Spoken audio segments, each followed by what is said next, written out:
उत्तर प्रदेश सरकार में मंत्री दानिश आज़ाद अंसारी साहब हमारे साथ बातचीत के लिए मौजूद हैं। भारतीय जनता पार्टी में मुस्लिम समाज के बड़े नेता हैं और बड़े चेहरे के रूप में जाने जाते हैं। उनसे आज हम बात करते हैं। तमाम मौजू हैं जिन पर हम गुफ्तगू करेंगे और चर्चा करेंगे। सर, 24 का चुनाव नज़दीक है। एक तरफ आपकी पार्टी आज अलायंस के सभी साथियों को बुलाकर मेरठ में रैली कर रही है। प्रधानमंत्री वहां पर मौजूद रहेंगे और शुरुआत इसलिए वहां से की जा रही है क्योंकि भगवान राम का जो किरदार निभा रहे थे अरुण गोविल, वो मेरठ से प्रत्याशी हैं। तो क्या माना जाए कि राम नाम के सहारे इस बार भी नैया पार होगी आप लोगों की? देखिए, आज प्रधानमंत्री जी की रैली है उत्तर प्रदेश में। फिर मेरठ से उन्होंने शुरुआत की है और मेरठ से शुरुआत होने के सब कई सारे मायने सब कोई लगा सकता है। हम सब का मानना यह है कि क्रांति की शुरुआत भी मेरठ से ही हुई थी। उसी क्रांति की शुरुआत आज प्रधानमंत्री मोदी जी फिर से करेंगे और मोदी की जी की ये जो रैली है, मेरठ की जो एक क्रांति है जिसकी गूंज उस समय भी पूरे देश में सुनाई दी थी, आज फिर से उसी क्रांति की गूंज पूरे देश में सुनाई देगी और देश में फिर से तीसरी बार मोदी सरकार बनने पे आज मेरठ से मुहर लगेगी। मेरठ से मुहर लगने की बात आप कर रहे हैं कि क्रांति की भूमि है। कितने बार क्रांति करेंगे आप लोग? 2 बार तो कर चुके हैं, तीसरी बार क्या और बड़ी क्रांति है? हरित क्रांति से बड़ी क्रांति होने जा रही है। नहीं, इस बार क्रांति है 400 पार की। जनता से जो प्रधानमंत्री मोदी जी ने अपील की कि अब की बार 400 पार, उस 400 पार की क्रांति है। देश में फिर से तीसरी बार पूर्ण बहुमत के साथ भारतीय जनता पार्टी की सरकार बनने जा रही है। प्रधानमंत्री मोदी जी निश्चित तौर पे तीसरी बार प्रधानमंत्री पद की शपथ लेंगे। 4 जून को 400 का जो आंकड़ा पार होगा, ये 400 का जो आंकड़ा है, ये देश के विकास को नई गति देगा, देश के विकास को नई ऊंचाइयों पे ले जाएगा, देश के को उन्नति के नए रास्तों पे ले जाएगा। आज इंडिया अलायंस की भी बैठक हो रही है। वहाँ पे एक बड़ा कार्यक्रम किया गया है दिल्ली के अंदर और आप लोगों को बताया जाता है कि आपकी सरकार झूठी है, सिर्फ फरेब कर दिया है इसने जनता को। इस तरह की बातें तो लगातार हो रही हैं। तो जो ये बयानात आ रहे हैं, इनको कैसे देखते हैं? देखिए, इंडिया अलायंस गठबंधन एक फेल एक्सपेरिमेंट साबित हुआ। जिस तरीके से इंडिया अलायंस गठबंधन ने जनता को के विश्वास के साथ विश्वासघात करने की कोशिश करने के एजेंडे के साथ ये जो अलायंस बनाया और जिस तरीके से एक एक करके इस अलायंस के जो सहयोगी दल थे उन्होंने अलायंस का साथ छोड़ा। चाहे आप बिहार की बात ले लो, बंगाल में क्या हुआ सब जान रहे हैं, पंजाब की स्थिति भी सब जान रहे हैं।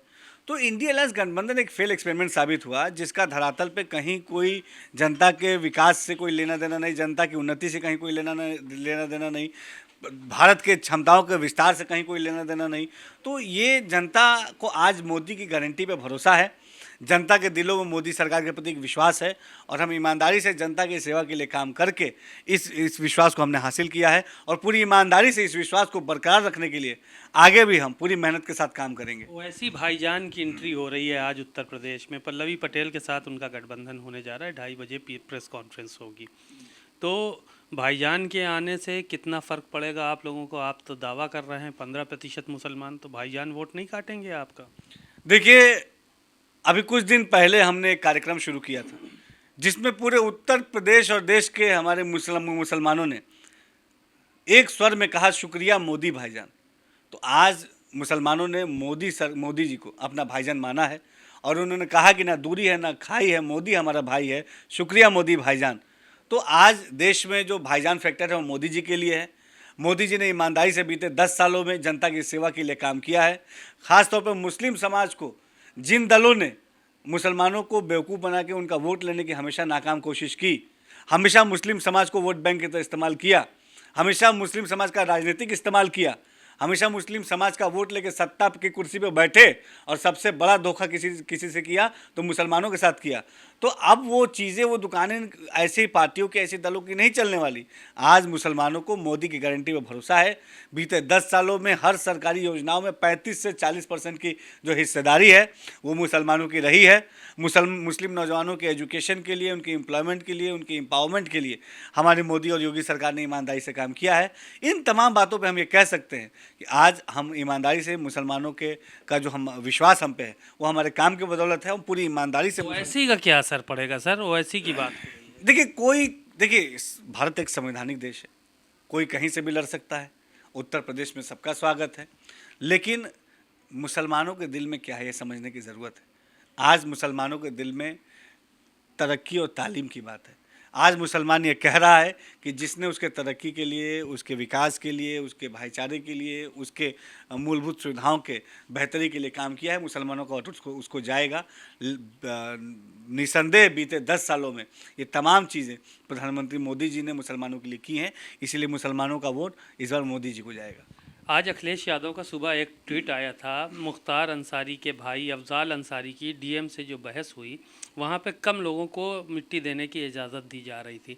अब उन्होंने ट्वीट किया कि क्या अब इस देश में मिट्टी देने में भी जो है वो आपत्ति है, किसी के अंतिम संस्कार में शामिल होने में भी आपत्ति है? धारा 144 क्या अंतिम संस्कार में भी लागू होगी? इस तरह का उन्होंने ट्वीट किया है।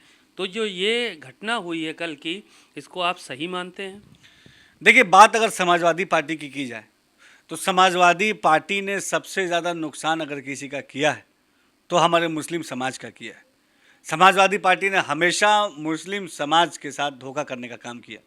यही मुस्लिम समाज उनसे सवाल पूछता है कि 2012 से लेकर 70 तक जब उनके हाथ में सत्ता की चाबी थी, सत्ता की बागडोर थी, तो इसी मुस्लिम समाज के एजुकेशन के लिए समाजवादी पार्टी ने क्या किया? कितने स्कूल कॉलेज जो है उत्तर प्रदेश में समाजवादी पार्टी ने खोले? इसी समाजवादी पार्टी ने अपने शासनकाल में हमारी मुस्लिम बहनों के सशक्तिकरण के लिए, समाज के मुख्य धारा से जोड़ने के लिए, उनके रोज़गार के लिए क्या काम किया? मुस्लिम नौजवानों को रोज़गार से जोड़ने के लिए समाजवादी पार्टी ने क्या काम किया? मुस्लिम समाज जो सवाल समाजवादी पार्टी से पूछता है, इसका जवाब समाजवादी पार्टी के पास नहीं है। आज मुस्लिम समाज भाईचारे और विश्वास के साथ विकास की तरफ आगे बढ़ रहा है और निश्चित तौर पे समाजवादी पार्टी इन्हीं बातों से परेशान है। ट्वीट का क्या जवाब है आपके पास अखिलेश यादव के? मुसलमानों का क्या जवाब? मुसलमानों का जो सवाल है उसके लिए अखिलेश यादव जी के पास क्या जवाब है? समाजवादी पार्टी के पास क्या जवाब है? समाजवादी पार्टी से मुसलमान आज सवाल पूछता है कि अपने शासनकाल में बार बार सवाल पूछता है कि तालीम के लिए क्या किया, बेहतर रोज़गार के लिए क्या किया, हमारे अल्पसंख्यक बहनों को समाज के मुख्य धारा से जोड़ने के लिए क्या काम किया। पहले इसका जवाब जो है समाजवादी पार्टी के लोगों को दे देना चाहिए। एक सवाल और खड़ा हो रहा था, तमाम परिवार के लोगों ने आरोप लगाया है कि जहर वाली बात कही गई कि जहर दे के मुख्तार अंसारी को। आप भी पूर्वांचल के रहने वाले हैं, सरकार के ऊपर ही सीधा ये आरोप है परिवार का, तो वहाँ के जो मुख्तार अंसारी की मौत हुई है तो वहाँ के पूर्वांचल के चुनाव पे कितना असर पड़ने जा रहा है? देखिए, जो परिवार ने जांच की बात कही, निश्चित तौर पे जांच एजेंसी बैठाई गई, न्यायिक जांच उसकी हो रही है और निष्पक्ष तरीके से, पारदर्शी तरीके से जांच होगी और जो भी जांच का रिपोर्ट होगा सबके सामने सार्वजनिक किया जाएगा।